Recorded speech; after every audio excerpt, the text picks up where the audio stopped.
అన్నతమ్ముల మధ్య సవాలక్ష ఉంటాయి. అంత మాత్రాన విడిపోతారా? చిన్న చిన్న విషయానికే విడిపోతే ఎలా?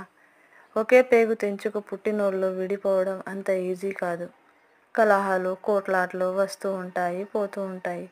సంతోషంగా ఉన్న క్షణాలను గుర్తు చేసుకుంటూ కలిసిపోవాలి కానీ గొడవపడిన క్షణాలను తలుచుకుంటూ విడిపోకూడదు. రోడ్డు మీదకు పోయి 4 రూపాయలు పెడితే అందరూ తన వాళ్ళే అవుతారు. కానీ ఎన్ని రోజులు ఉంటారు? తిన్నంతసేపు, తాగినంతసేపు మాత్రమే. అంతేకాని వాళ్ళు శాశ్వతంగా మనతో ఉండరు కదా.